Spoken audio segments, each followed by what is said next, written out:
El Uruguay es un país que ha venido fortaleciendo su democracia de su recuperación en el año 85.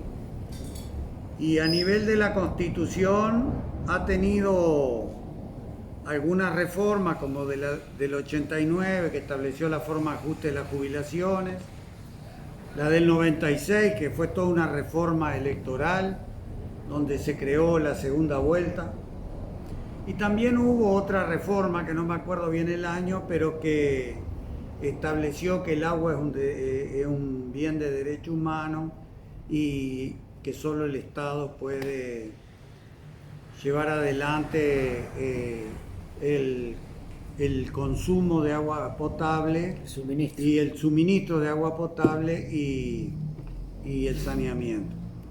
O sea que es una constitución que en el año 66 se aprobó, que ha tenido pequeños cambios, quizá el más grande fue el del 96, y que dejó detrás, como dijo Frati, un sistema colegiado que venía del vallismo y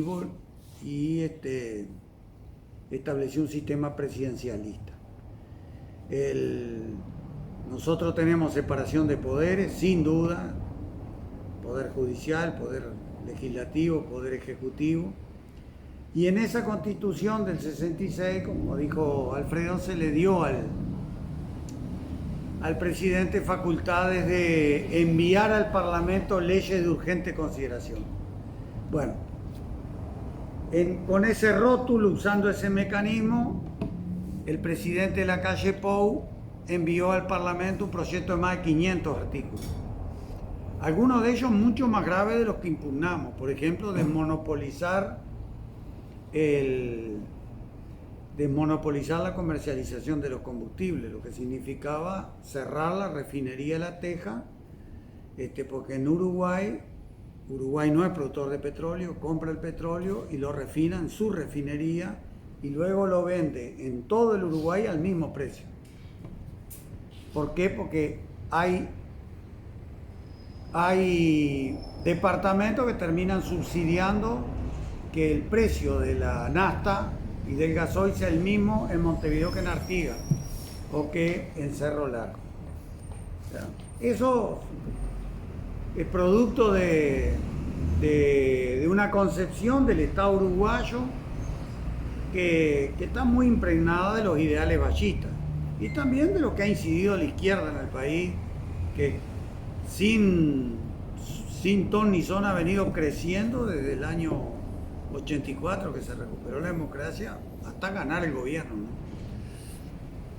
La ley de urgente consideración fue como proyecto al Parlamento, tiene la característica, como dijo Alfredo, de que tenés 90 días, si en 90 días no la rechazás, no la modificás o no la aprobás, queda aprobado aquel proyecto que vino del Poder Ejecutivo.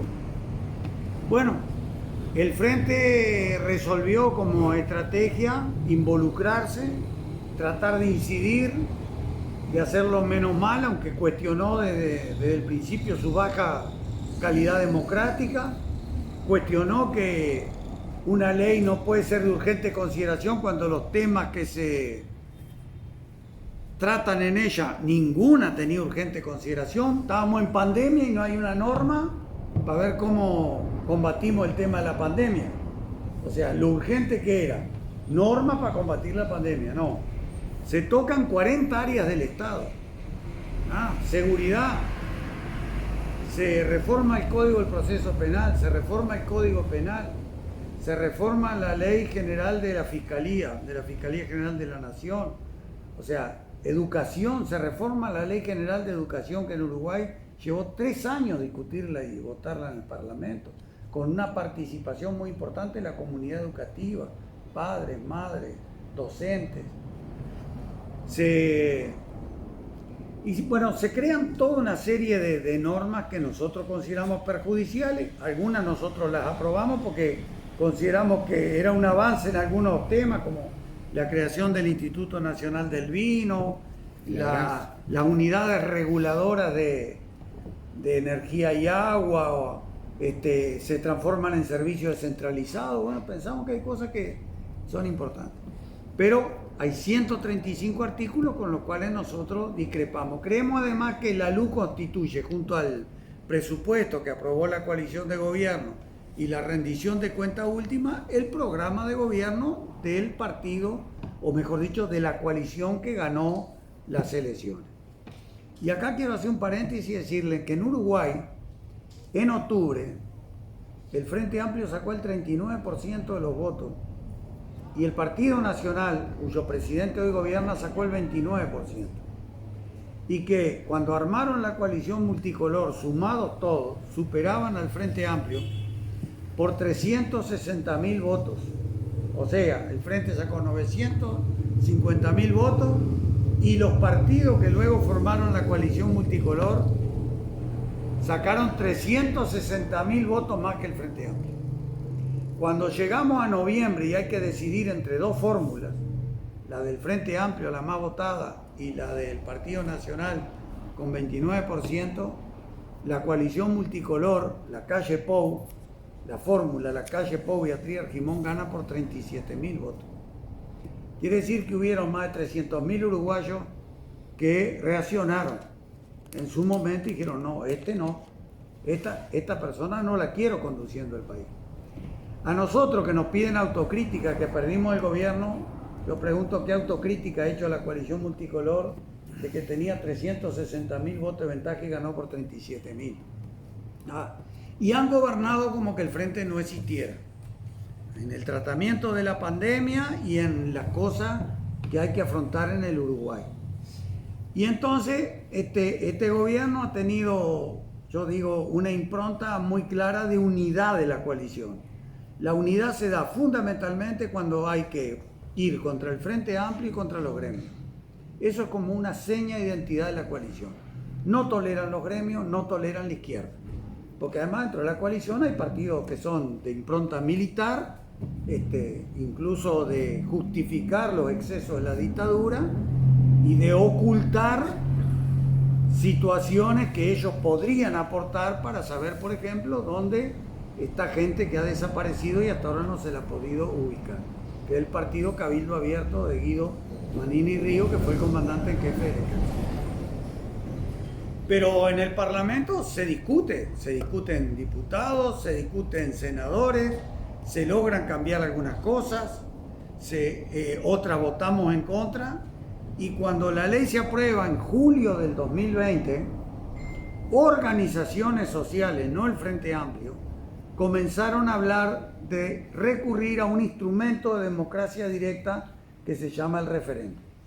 Uruguay es una democracia representativa, el cuerpo electoral elige sus gobernantes, pero tiene 3 instrumentos de democracia directa, que es la iniciativa, el plebiscito, el referéndum requieren, no voy a explicar la vía corta y la vía larga, requiere 25% de los integrantes del padrón electoral que firmen el recurso.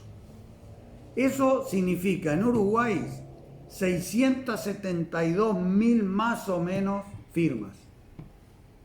Para que tengan una idea, en un país donde hay 2.700.000 votantes, se requerían 672.000 firmas.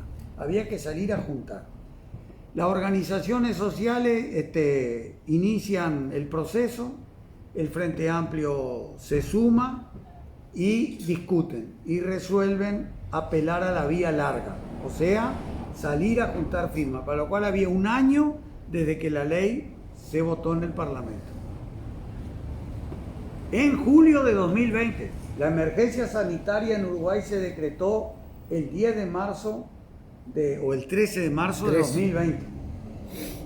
Recuerden lo que fue la agudización del COVID-19 en esa época, tanto que nos pusimos de acuerdo después de discutir qué artículo, porque también una ley de 476 artículos, de los cuales nos pusimos de acuerdo en impugnar 135. Eso significó una discusión también, porque, a ver, no es la izquierda, las organizaciones sociales, el PICNT, la Federación Unificadora de Cooperativa y Vivienda por Ayuda Mutua, la Federación de Estudiantes Universitarios, los colectivos feministas, o sea, hay un montón de organizaciones que hubo que sentarse y ponerse de acuerdo. Nos ponemos de acuerdo en esto. Eso nos llevó más la pandemia, las cuarentenas, hasta diciembre de 2020. Entre diciembre de 2020, pleno verano, arrancamos a recolectar la firma. A julio, en que vencía el plazo, juntamos 800.000 firmas. Nunca en la historia del Uruguay un referéndum contra una ley, que hubo otros, algunos perdidosos, como la ley de caducidad que protegía a los militares que cometieron genocidio en la dictadura, la ley que pretendió privatizar ANCAP, que fue, ganamos ese plebiscito, la ley que pretendía privatizar Antel, que han conseguida la firma, el gobierno derogó la ley para que no hubiera plebiscito. Es en Uruguay, y todos los plebiscitos en que se ha alcanzado la firma formó parte de su lucha la izquierda uruguaya. O sea, no hay un solo referéndum iniciado por la derecha que haya sido, ni siquiera se han conseguido la firma. Cuando en el Parlamento uruguayo aprobó la ley afirmativa para personas trans, colectivos religiosos que tenían su pie en el Partido Nacional, salieron a recoger firmas. Por la vía rápida, tenías que juntar un porcentaje de firmas, que es el 1%, llevarlo a la Corte, y la Corte convocaba en un día a la gente a que fuera a adherir al recurso. Fracasó totalmente, no llegó ni a placer al 25%. Entonces, realmente este referéndum, en temas que son complejos, que no son nada fáciles de entender, porque lo otro era privatizar ANCAP o privatizar Antel. Esto toca los 135, 13, 14 áreas del Estado sensibles, muy importantes. Y, sin embargo, esto fue increciendo, que en el último mes realmente fue un torbellino, un huracán.